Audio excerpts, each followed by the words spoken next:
Bonjour les amis, aujourd'hui je vous parle toujours de la stratégie énergétique de l'Azerbaïdjan et de l'Asie centrale de façon plus générale parce qu'il y a la COP29 qui se tient dans ce pays qui est beaucoup critiquée pour les questions de droits de l'homme et aussi pour le fait que son économie repose sur le pétrole et le gaz malgré le fait qu'il essaie de diversifier son économie. Mais l'Europe ne crache pas sur la manne gazière et pétrolière de l'Azerbaïdjan. Il y a même un pipeline qui a été introduit, qui a été construit en partant de l'Asie centrale, notamment de l'Azerbaïdjan. Il traverse la Géorgie et il arrive dans les Balkans, il traverse le Kosovo. Et le Trans-Adriatic Pipeline va remplacer le précédent pour approvisionner l'Europe parce que le gaz est un point central de la stratégie énergétique de l'Europe. Donc, il va remplacer le précédent, il va approvisionner depuis l'Azerbaïdjan en passant par la Géorgie, l'Europe en gaz naturel. Mais il faut encourager l'Azerbaïdjan dans ses stratégies de diversification, notamment d'exportation d'hydrogène blanc. Je vous ai parlé du Cap Vert sous la mer Noire qui va approvisionner l'Europe en énergie renouvelable, notamment l'électricité, l'énergie à partir d'énergie éolienne, etc. Donc j'ai parlé de l'hydrogène. Il faut savoir aussi que l'hydrogène est une opportunité de diversification des activités de l'industrie pétrolière. Donc, encourager cet État dans la diversification de ses sources d'énergie parce que c'est un pays qui est riche en beaucoup de ressources naturelles.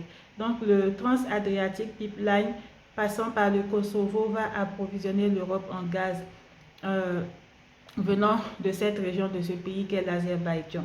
Et il y a d'autres projets aussi d'approvisionnement en énergie renouvelable.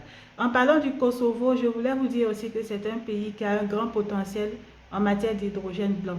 Il y a plusieurs entreprises, même françaises, qui sont en train d'exploiter, qui ont en tout cas des permis. C'est la région la plus avancée pour eux en termes de permis pour exploiter l'hydrogène blanc. Donc c'est un pays qui a un grand potentiel en matière d'hydrogène blanc également.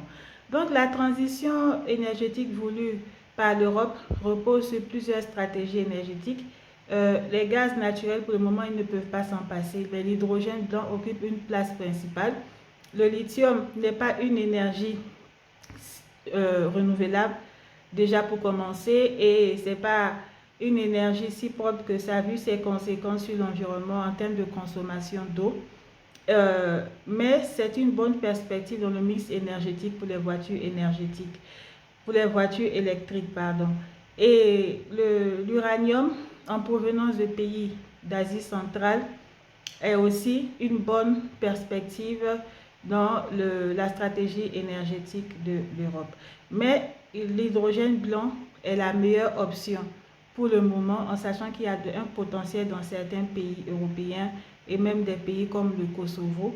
C'est une opportunité pour renforcer les relations entre les Balkans et l'Union européenne parce que ce sont des pays qui ont des perspectives, qui ont une perspective européenne, le Kosovo, par exemple dans les Balkans. Donc c'est un axe de partenariat stratégique possible, en plus du fait qu'il y a le Trans-Adriatic Pipeline qui passe par le Kosovo en venant de l'Azerbaïdjan.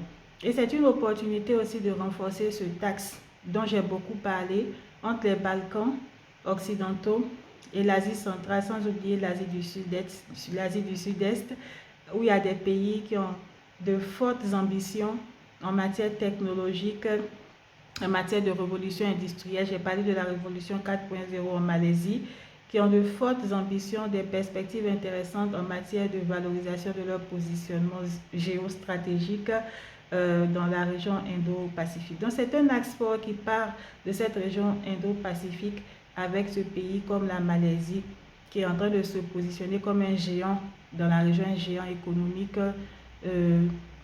et qui rejoint l'Asie centrale et qui va jusqu'à cette région des Balkans occidentaux avec des pays comme le Kosovo qui ont aussi beaucoup d'axes de partenariat possibles avec l'Union européenne et avec ces pays que j'ai cités.